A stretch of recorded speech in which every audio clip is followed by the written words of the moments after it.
Jai Gurudev. Jai Masters.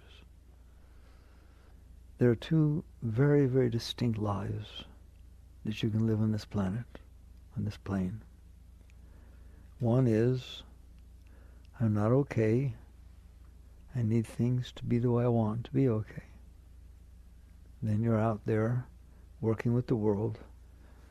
Sounds terrible, but I have to say it to try and take. I need something. I'm not okay. And there are things that you and everybody else and the weather and the car in front of me and every single thing can do that will make me feel better or make me feel worse. So that's how you're interacting with this world. The other way is extremely different. It is, I am okay. I'm filled with love, filled with joy, filled with inspiration. And the world is a place in which I can express that. I can express my love. I can express my creativity. I can express the inspiration. I can express my gratitude, beauty. Then it doesn't matter what the world is doing. It matters that you have this opportunity to help. You have this opportunity to serve, the opportunity to express. One is you're okay inside and you're spreading that outside. The other is you're not okay, you're trying to take from the outside. That sounds terrible to say you're trying to take, because that's what everybody's doing. So don't feel bad about it. What the world judges is, how are you doing it? Because sometimes it's illegal, and sometimes it's not nice, sometimes it's immoral. You understand that? We're all doing it. There's just these limits about how you're allowed to do it. We wouldn't have laws if you were okay. I once tried to look how many laws there are. You don't break them, so you don't realize they're there. That's any place you are, there's laws restricting the behavior you can do. Do you understand that? Why? Because you would just abuse everybody and everything and take and do things, all right? And that's what we're doing. And it's perfectly reasonable. Why? Because if the world is the way we want it to be, we feel better. And if the world is not the way we want it to be, not only do we not feel better, but we can feel terrible if it's the way we don't want it to be. Have you noticed? So you are living in the world to try to fix yourself. That's what your career is, your job. Everyone says, go find your passion. That, believe it or not, first of all, I want you to understand, when we talk this way, it's because somebody has to talk to you this way. When you leave, forget it. Go about your business. It will wake you up, and little by little, you will go deeper. Because when they say go find your passion, that's assuming you don't have it. A spiritual being is filled with passion, with every single thing they do at all times. The Shakti's pouring inside, raising up, feeding them. So Christ said, man does not live by bread alone, but by every word that leaveth the mouth of God. Okay? What does that mean? He's not talking about bread. He's talking about you don't live only by the outside world. You live by the spirit, the Shakti, the flow of energy that is feeding you from inside. So that's the difference between these two lives. Now, you're going to go out there and try to be okay. And there's nothing wrong with that. It's not a matter of right or wrong. Yoga has nothing to do with right or wrong. It has to do with whether it works or not. So if you go out there and you're lonely and you try to find somebody, good luck. Maybe you've tried. It can work sometimes for a little while. Sometimes it works in the beginning, but then you kind of compromise and get and we'll talk about it. It's not always as filled with all that love and Shakti and openness, is it? You learn to get along, you learn to compromise. I want to look at it. If you are filled with love, to start with, it's beautiful to share it. It's beautiful. And guess what?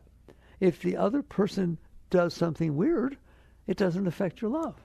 You had the love before you met the person. You'll have the love after they leave. Wouldn't that be nice? As opposed to, I'm not okay, and so I found you, and you are making me feel better. And behave yourself. You better continue being the way I need you to be for me to feel better. Otherwise, I told you, we use words like, it's not working anymore. What do you mean? What do you mean it's not working anymore? What does that mean? It means I'm not okay. You used to make me feel better, and now you don't. I got to find somebody else. Sad to talk about, isn't it? I like talking about it because I care about you. And I told you, it's not a matter of right or wrong. It's not a matter of renunciation. It's a matter, does it work? Does it work? Because you will find out that there are things that do work permanently, unconditionally. Love can be unconditional. No matter what happens, you are feeling that love. Why? Because it's being fed from inside. It's not being fed from outside. It's never being fed from outside. It is not true that you love somebody. It is not. What is true is you're closed, but you have love in there. There's always love in there. But there's clouds that are blocking it. This person or people or horse or car, really, it can be anything, can't it? It does what's called opens you. A painting can do it. Music can do it, can't it? It can open you. You change your mood completely by seeing somebody, seeing a painting, going somewheres, a vacation, music, whatever it is. Things can happen outside that open you. It is not the thing has love. It doesn't have love. Somebody else is standing looking at the same painting, puking. Somebody else is meeting the same person saying, oh my God, are you crazy? And by the way, tomorrow you could be saying that. It's not, doesn't take another person, does it? So why? It's not about the person. It's about the fact that you're closed, and because you're closed, you don't feel love. If I close the blinds, the light doesn't come in. It's not the light's fault. The light is always there. But if I block it, I don't feel it. I don't see it. So if you close, you're not going to feel what's behind the closed door, which is the Shakti, which is the love, which is beauty, tremendous, always flowing inside. Always, always, always. The most depressed person in the world is filled with Shakti. They're just not looking that way. If I have all the water, I have a lake, a beautiful lake behind me. It's drinkable water. It's the freshest thing in the whole world, okay? But I'm looking onto the beach, and I'm thirsty, and I'm picking up rocks that seem to have a little bit of moisture on them and trying to suck the moisture off. I'm not paying attention where the moisture is coming from because I'm looking in the wrong direction. That analogy is exactly what's happening. There is love inside of you. There's tremendous beauty and passion all the time. It cannot go away. It has never gone away. There is nothing you will ever do that'll make it go away. It's the same thing I said with the blinds. The sun is shining. You ain't going to stop it, but you can block it. So what you're doing is blocking. You're blocking your consciousness from looking in the direction of the love. You're looking in the direction of the depression. You're looking in the direction of the loneliness. It's all in there. But behind where you're looking is the lake that I talked to you about. So there's nothing wrong with going out there and saying, I'm not okay. Or we're talking about passion. Find your passion. You are the passion. All that's happening is that that particular person, place, or thing, or job, or situation is causing you to open. When your heart opens, you feel the love. The love's not coming from outside, ever. But I feel this connection. Sure you do. Your heart's open. The love's flowing, and it goes out toward the object that helped it open. Doesn't sound too romantic, does it? It's very romantic because it's teaching you how to have love all the time. Instead of being conditional on that object that helped your heart open, and we'll talk about why it helped you open, it helped your heart open, but then they do something you don't like. How long does it take for your heart to close? If they say something, do something, or don't say something, or don't do something that you don't want, bam, closed. Have I exaggerated? It takes a billionth of a second for someone to not behave the way you expected them to, or to do something you don't like. Whoa, you closed. I closed the blind. I opened the blind. I saw the light. Bam! I got scared. I closed the blind. That has nothing to do with the light. It has nothing to do with what's going on. It's inside of you. So if you learn to open your heart and open your mind, and we will talk about that, because you're capable of that, you're not going to have that problem. So relationships can be perfectly beautiful if you're not using the relationship to open yourself, because the person is never going to be exactly what you want them to be. I don't know if you've noticed that yet. It's not going to be. And even if they are, situations will happen outside, financial, health, which close you. And then you come home and they don't open you anymore. Why? Because you're closed. If the boss yells at you at work and you come home, you don't feel love for your spouse. If the boss, you got a raise and you did really great and you come home, you're filled with joy and love. Okay? You're doing it period. All the time. That's how it's always been. You're opening and closing. There's nobody else in there, is there? Who's in there? You. Your parents in there? Your spouse in there? Your kids in there? No. You live in there. And it's your heart. And to sit there, and we'll talk about, like I said, we'll talk about why you close it and how to open it and so on. But to sit there and close your heart and then expect somebody else to do what you can't do, which is open it. You should be able to open your heart anytime you want. I want you to understand, you are so high that you will get to a point where if you go like that, love comes pouring out of your heart. Anytime you cross your hand across a chakra, it bursts open with all this Shakti comes flying out. That's who you are. Well, why don't you feel that? Because you're closed. And because you're closed, you need things outside to stimulate an openness. And you don't even understand it. Sometimes you fall in love with something, you don't even understand why. Okay? It's so beautiful. All right. So those are the two lives you can live. You can either be filled with love and joy and share it, give it, spread it, a being of light, or you can be closed, whatever level, really closed, very depressed, a little bit closed, not doing so good, because I'm kind of open, conditionally, right? When you win the lottery, you do real well. When you first meet somebody, it's very promising until they open their mouth. Or they show up with a bow tie on. So you laugh all you want. It's true, isn't it? So I'm telling you, it's conditional upon the outside. It comes in and it causes it to open. And you have a choice. Either you go in there and find out why it closes. Right? Not, I need something to help me get open. Why am I closing? I live in here. It's my heart. It's my mind. It's nobody else's. Okay? So those are your choices, to go out there and find what will cause you to open, or to find out why you're closed. I used to teach something, some people make fun of me, right? You want to learn how to open? Don't close. That's deeper than you think it is. You don't know how to open. I mean, open your heart. Okay? Don't close. You know when you close, don't you? You know when something happens making you close, don't you? Don't. Guess what? If you don't close, you'll be open. And that's the essence of the spiritual path. Meditation is very, very good. It helps you stay centered, be conscious. This is beyond all that. Every minute of your life, you are dealing with yourself and with life. And you close all the time. If it rains when you don't want it to. If it thunders and you want to go camping tomorrow, you get upset, don't you? You get what's called disappointed, all that kind of stuff. In other words, I have conditions that I expected to make me open, and now they're probably not going to happen. It's not even that they didn't happen. They're probably not going to happen. You close. You met somebody, you really feel good about them, you're so excited, they said they'd call you at 2:30. It's 2:35. How you doing?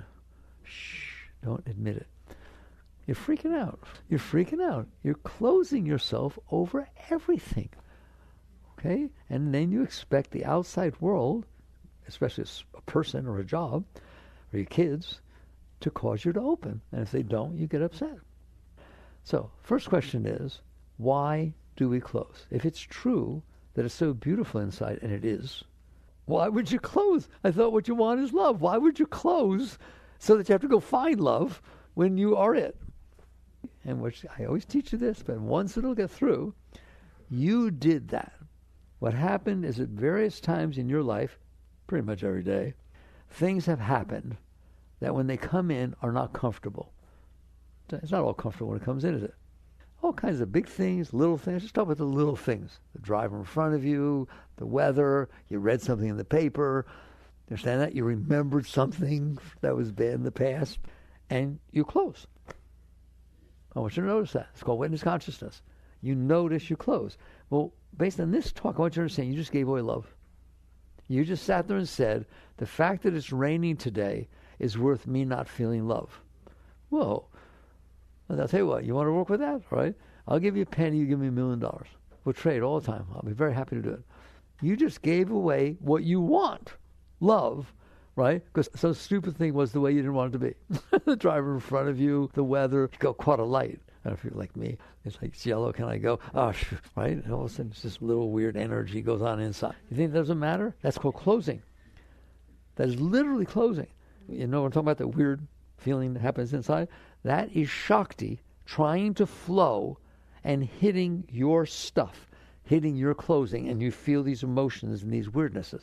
If you didn't do that, it wouldn't do that. It would rise. And over time, there will be more and more of it, and it will be blocked less and less.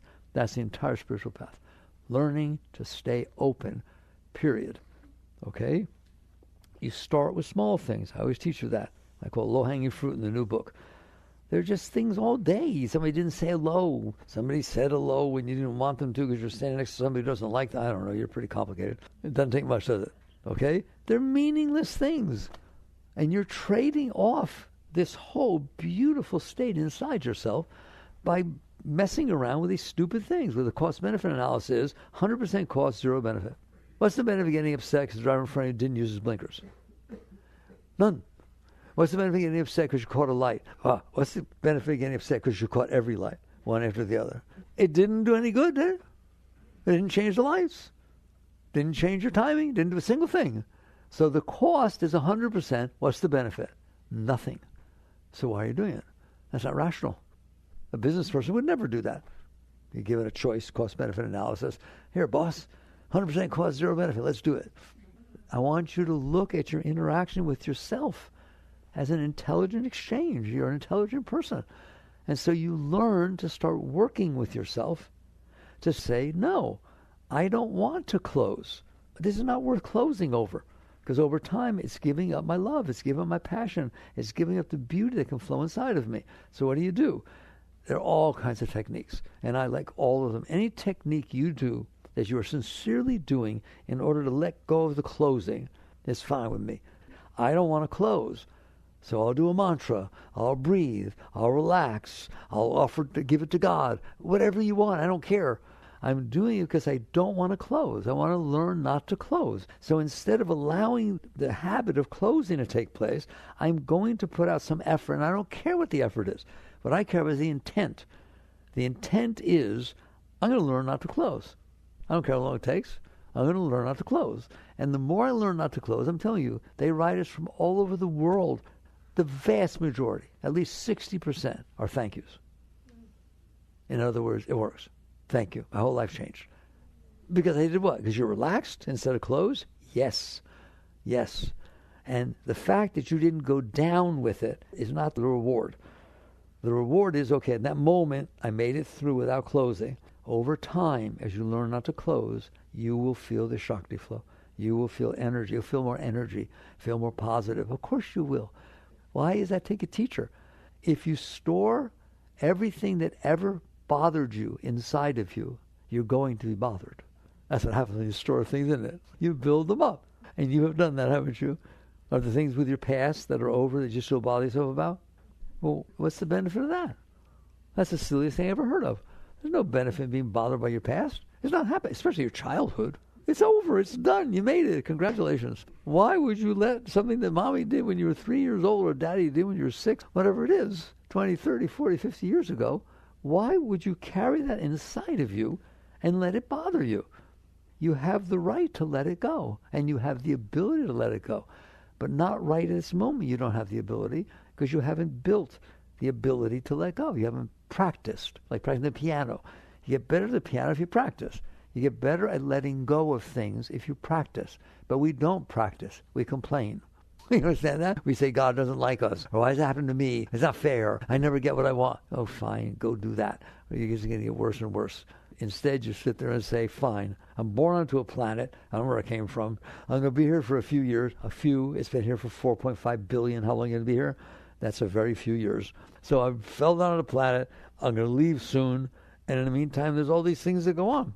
It's exciting.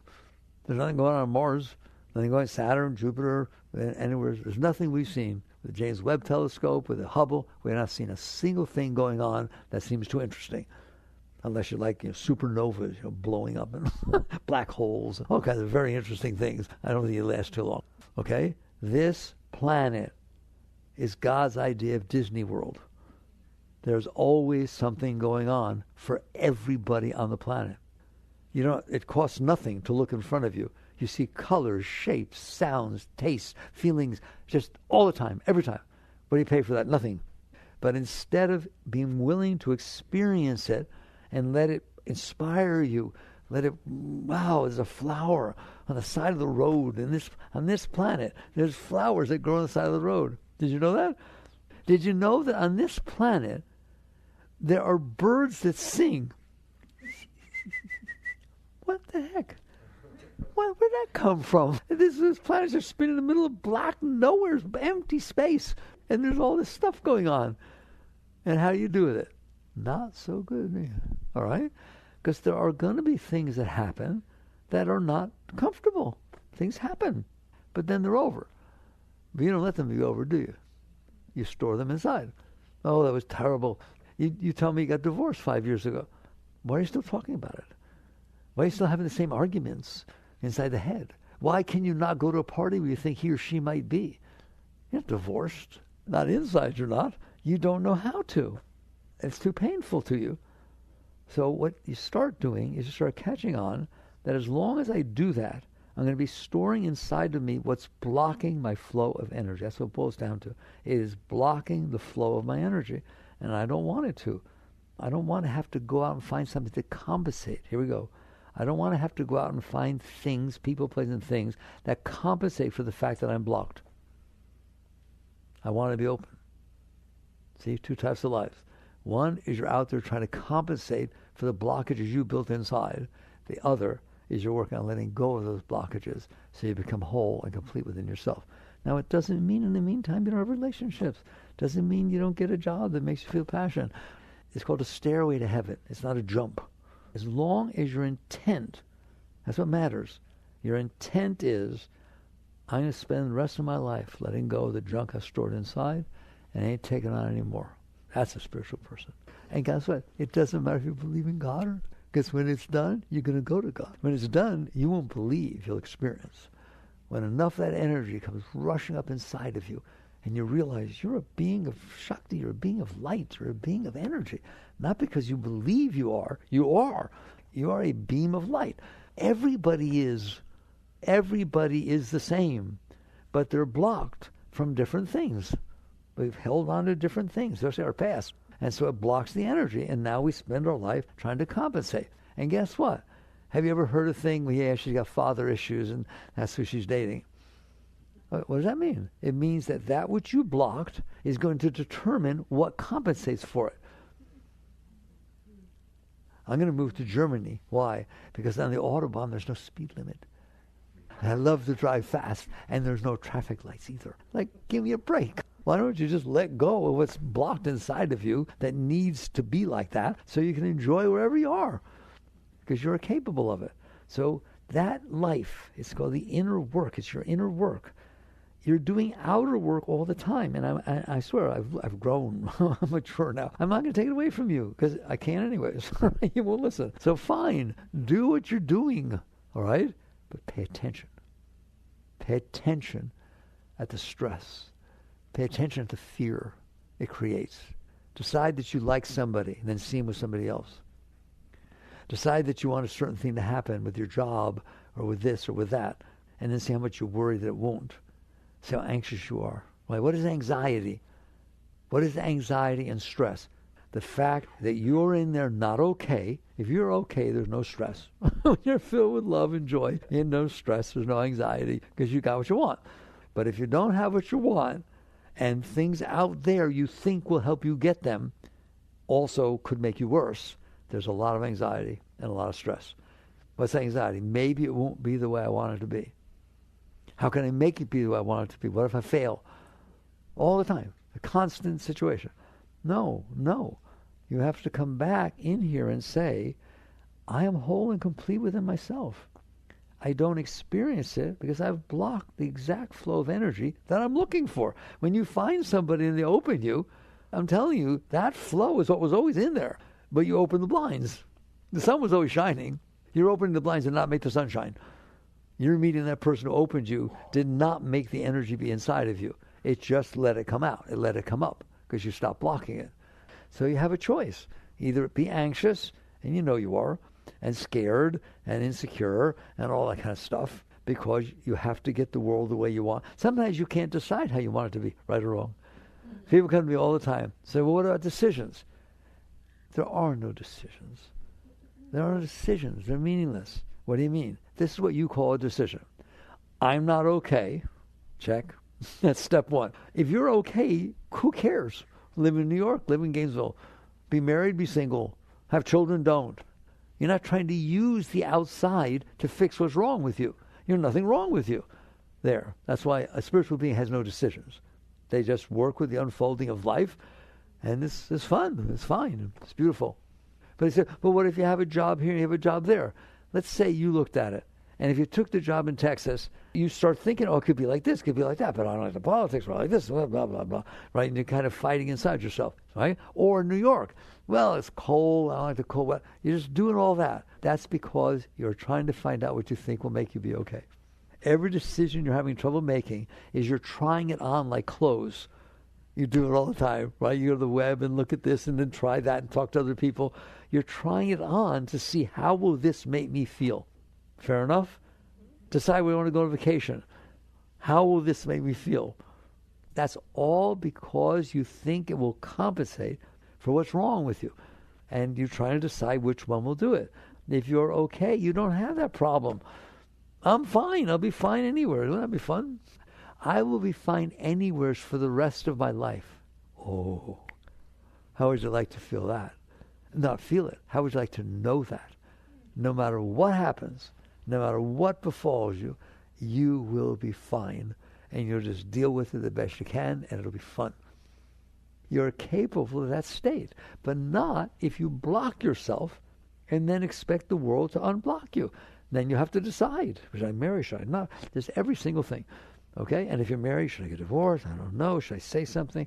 Look at all the anxiety you carry around. It's all because you're trying to use the situations outside to be okay. And instead, spirituality says, fine, okay, you're going to do it anyways. Don't worry about that. But at least work on creating something inside that over time, you won't have to keep doing that. What does that mean? Let go of your blockages. That's the entire spiritual path. Okay, like I said, believe in God, fine. It's nice. You give them to God. You can do all kinds of nice things. You don't believe in God, fine. It doesn't matter. The question is, what are you doing? What are you doing? Are you doing this work? If you're doing this work, that energy is going to awaken in you over time. It can't not, because you stop blocking it, all right? And you're going to start going higher and higher, and you'll start realizing, wow, there's something really beautiful going on here. Then you'll know about God, about real God, not God of the mind, not the God that gives you what you want. We were talking about that. People nowadays consider spirituality as getting what you want. The law of abundance. You should have everything. Attract to yourself whatever you want. And yes, there's a law of attraction. There's absolutely a law of attraction. What I want you to look at is, why do you need to attract things to yourself? Why are you not okay with the unfolding of life and the beauty that's going on inside of you, so now you can give instead of take? When you say you're attracting to yourself, you're taking. What do you mean? You're trying to make the world be the way you want. Oh, you like to look at it that way, do you? Right? That's because we're so caught in ourselves that we don't look at what it would be like to not be caught in ourselves.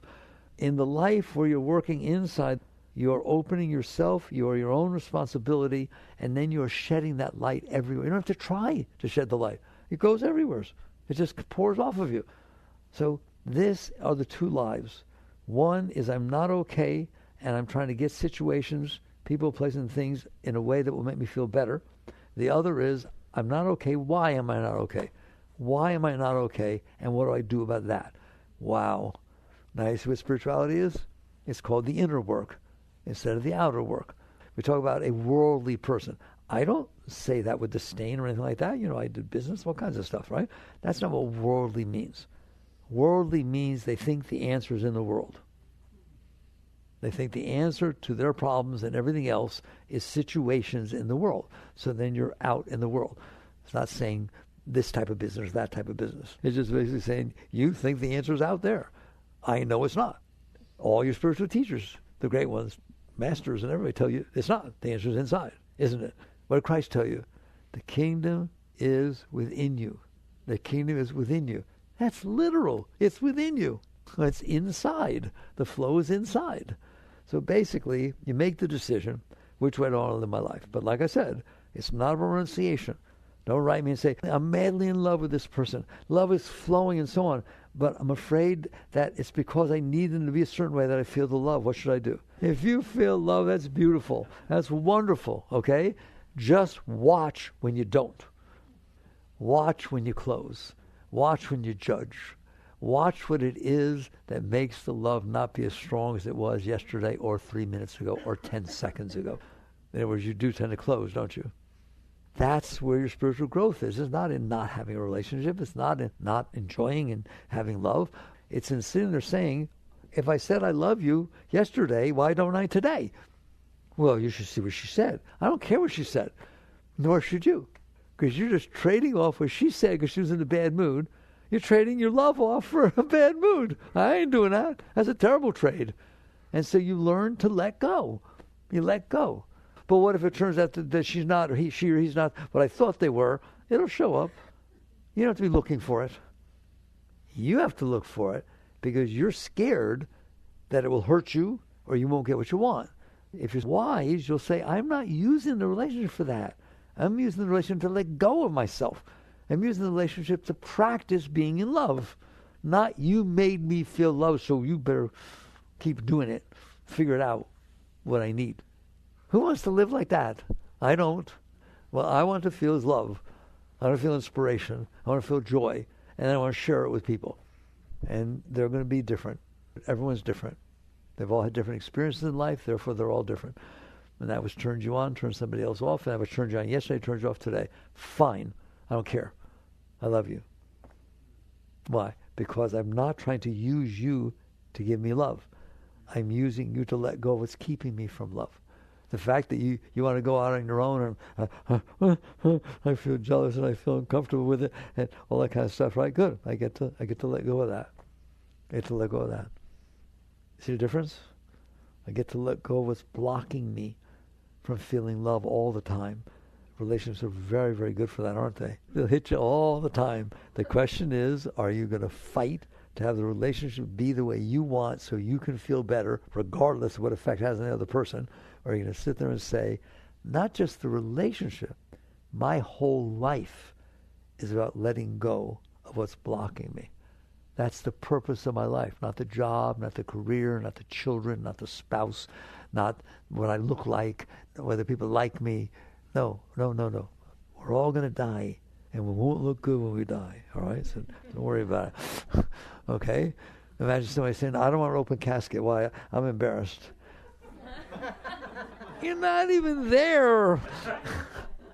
I don't want you to be like that. You lose if you're like that. You have to struggle and fight and worry and do everything your whole life.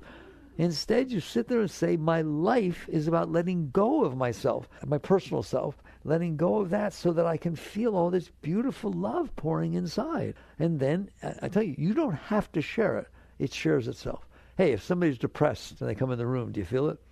All right. If somebody's in ecstasy and they come in the room, have you ever been in the room with someone that's truly in ecstasy? I told you once, I don't usually talk about this. I had the honor of being, not in a room, in a hall, 10 times the size.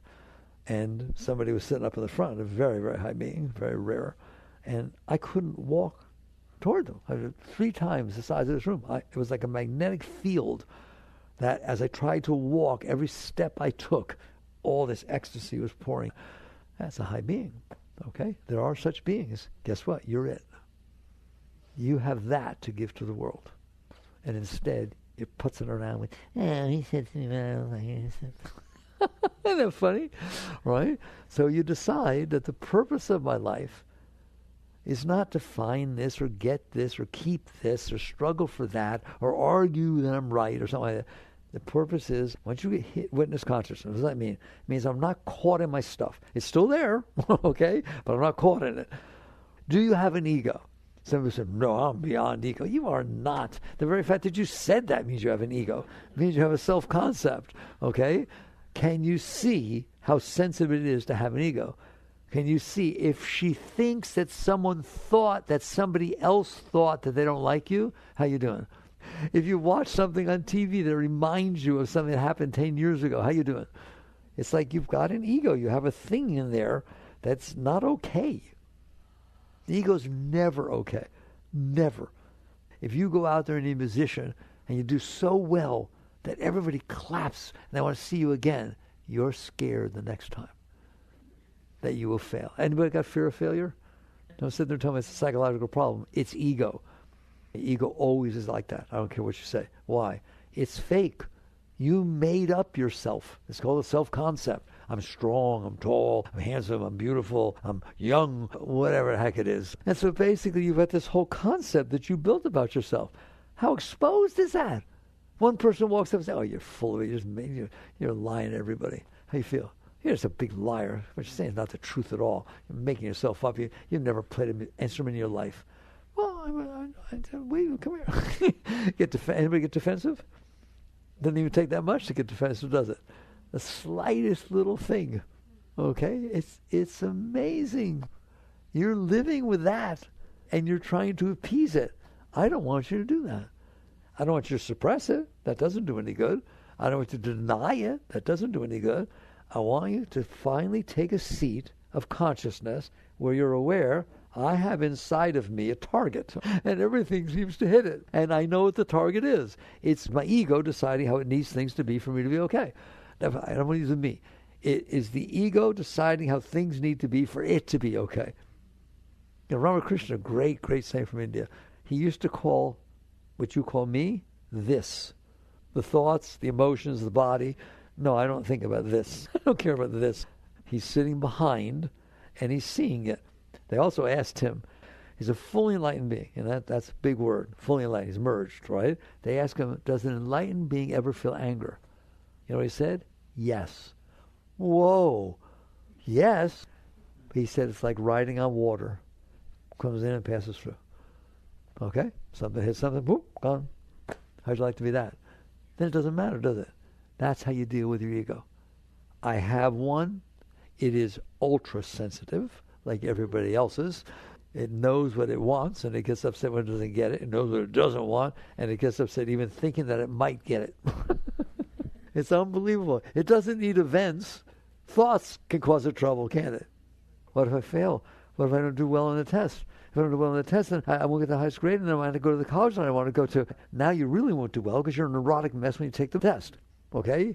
Ego is like that, but you're not the ego. You're the consciousness that is aware of what's going on in there.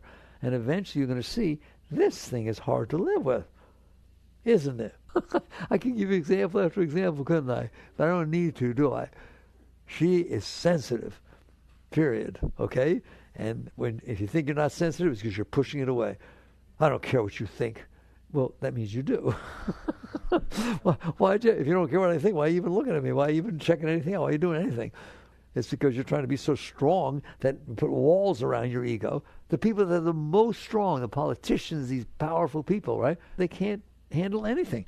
They just put a wall around it and surround themselves with people so nothing hits their ego. I told you, if you were number one on Forbes' list of the most wealthy person in the world last year and number two this year, it bothers you.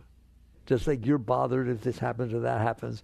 It just never goes away because the ego has a self-concept and it defines itself in a certain way. And if anything happens at all that's not that way, either suppress it or we push it away or we rationalize it away. What do I care? I'm rich. I don't care what they think. Right? That means you do. Otherwise you would have had the thought. Do you understand that? Do you understand you're capable of being completely high and filled with love and joy all the time and not having that crap going on inside of you and then having to live a life that compensates for the fact that you can't. It's not that you can't handle life or people. You can't handle your ego when you're in the presence of people. It gets scared. It gets disturbed. It gets desirous. It gets fearful, doesn't it? And you get this whole stuff going on in there. Spirituality is about recognizing, okay, and by the way, you built that in there. The stuff you stored from the past that made you happy or sad built your ego. That's how you built your whole self-concept. I'm the one who was Dorothy in the 5th grade in Wizard of Oz, and I'm the one that, here, who am I? So-and-so's husband. No. What were you before you met him? What will you be if he leaves? You don't want to know that. You don't want me. It just bothered you that I even said that. It's like basically there's this thing in there that built a concept of itself, and it's presenting it to everybody. And it wants them to accept it. You don't have to live like that. You don't want to live like that because then you open and close based on the conditions that took place. You take witness consciousness. You take a seat. You start noticing. Like I said, right now, you're not going to stop everything you're doing. I don't care. I care that you take the seat inside and you watch. That's called witness consciousness, objective observation. You just notice how absurd what's going on in there. And you notice you'll never win. You've never won yet. You know, I ask people, isn't it true when you're a child, you're trying to get things the way you want? In high school, junior high and high school, it's pretty sensitive times, right? Being accepted or rejected or et cetera, right? It's been in there the whole time. And the whole time, you tried to do what would make it feel better. Every single thing. Well, what kind of person recognizes that every moment of their life they've been doing the same thing and they're still doing it? At what point do you wake up and say it doesn't work? It doesn't work. I've been doing it my whole life. I needed the toy, I needed the person, I needed this, I needed the boat, I needed the car, I needed the job, I needed the corner office, I needed every single thing. And yeah, I'm still needing stuff, aren't I? Why? It doesn't work. It can't work. Ego will never, ever be satisfied. It's something you made up. It's not real, and it knows it's not real. And so it has to keep selling itself, has to keep presenting itself. It feels challenged all the time. So the alternative is to take a seat of consciousness, notice, and I just want you to breathe. Just breathe. What do you mean? Relax. When you see the ego do something and you feel it get weird, don't yell at it. You built that ego. Don't you dare yell at that ego. You built your self-concept out of your experiences that you've had, that you liked and didn't like. You made this little house inside yourself. Just relax. Keep relaxing your shoulders, relax your tummy. But inside, relax, let go. Don't fight it. Don't even engage it. Just say, okay, there's an ego. There's a vacuum cleaner. Here's a blender. Here's a car. Here's an ego. There are things in the universe, aren't they? And they express themselves. The blender goes, vacuum cleaner. The car goes, and this thing goes, I don't know, I can't believe she said that to me. I used to call it an appliance. But it's an appliance you can't unplug, all right? It doesn't have an off button, right? So your best bet, if it doesn't have an off button, is to learn to be comfortable with whatever it's doing. It can't own you unless you pay attention to it. Yukteswar, Yogananda's guru, said, an ignored guest quickly leaves. I just taught you that, didn't I? So what do you do with the ego? Relax. Just relax. So you just learn to be comfortable inside, and then you don't have to devote your life. Right now, you devoted your life to your ego. What it wants and what it doesn't want, you're trying to manipulate everything. That's what we talked about, right? You don't have to do that. If you can handle, the ego gets uncomfortable sometimes, just relax through it. Just relax through it. I can handle this. But start with the small stuff, I told you. Start with the stuff that really makes no difference, but you get upset anyways. So you want to let go of the old stuff that you stored in there. But what good is it if you let go of the old stuff if you put new stuff in there?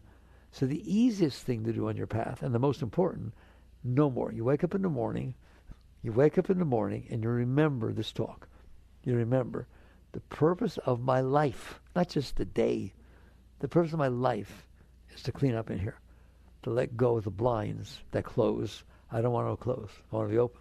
I want to feel joy and inspiration and so on. That's the purpose. So therefore, during this day, I'll do my work, I'll have my relationship, I'll pick with the kids, whatever it is. But inside, I'm letting go. Every minute, every second. Whatever comes up, relax, release.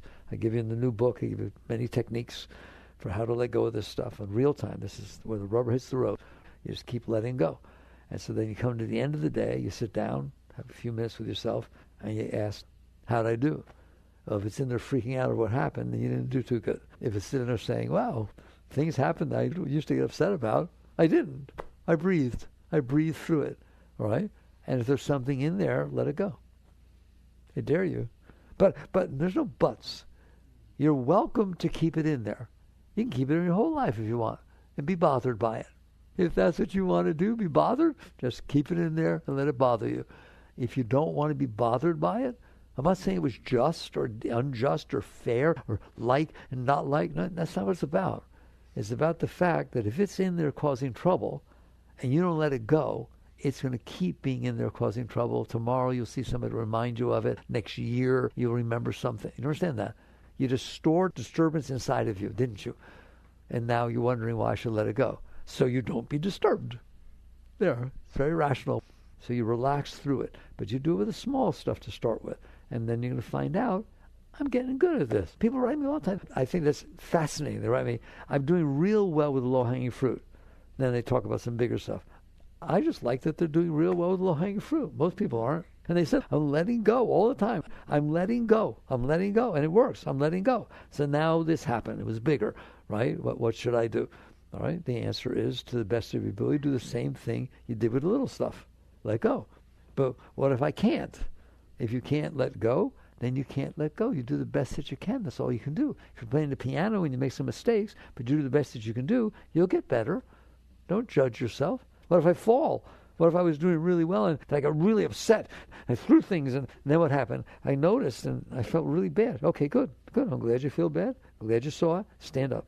That's all you can do. No judgment, no fear, no blame, no shame.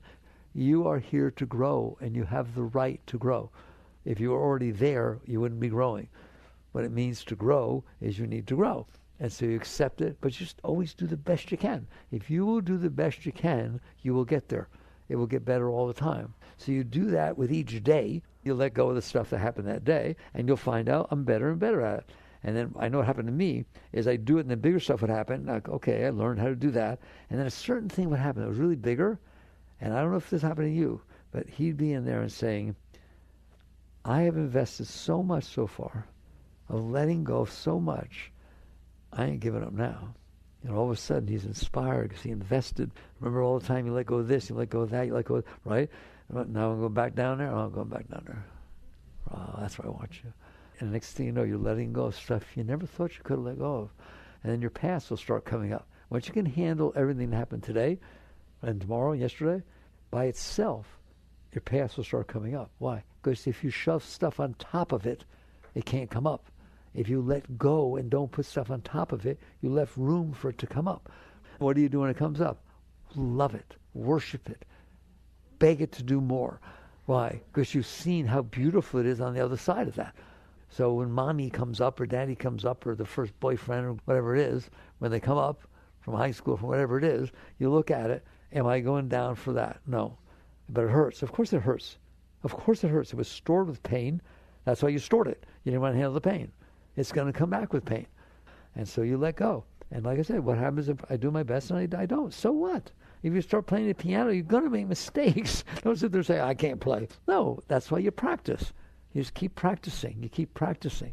And eventually, like I said, you will let go enough where right now your consciousness is drawn down, out into the world, down into your heart, down into your mind. You don't realize it because you haven't felt the opposite, but it's literally being pulled down. You're being distracted by your thoughts, distracted by your emotions, distracted by the bodily feelings, and distracted by the world, aren't you? It's always pulling you down. When you let go enough, it stops doing that. And it changes direction, and it starts flowing up. You start smiling all the time, and you just feel joy all the time. You feel love all the time, right? But that's not nice. What if things are terrible going on in the world? You bring your joy into understanding, and you see, what can I do to help? But you don't go down. Of what good does it do to have another person down? You just understand my job is to be up so that I can help. If I'm down, I'm just another one of the problems. I'm out there screaming and yelling. People talk about, what about activism? Okay? A spiritual being can be an activist. Gandhi was certainly an activist, all right? Martin Luther King was an activist, but they were centered. They were clear. They brought to the party a centered, clear being, filled with love, filled with God, if you will, and then they dealt with the situation outside to the best of their ability. And they changed things. So it's not that you can't be an activist, it's just you're not a reactivist. You're not out there because you can't handle things. All right. So we've had a nice discussion that was based on what I started. There's two lives you can live. And every one of you, it has nothing with your money, male, female, age, has nothing to do with anything. It has to do with you. You can live a life that says, I'm not okay, you guys get your act together. All of you. All the time. Good luck. Okay? Or you live a life that says, if I'm not okay, I got some work to do in here. It's my work. And you just keep working with yourself and letting go. And you will do something very great. You'll bring beauty into this world. Chakra.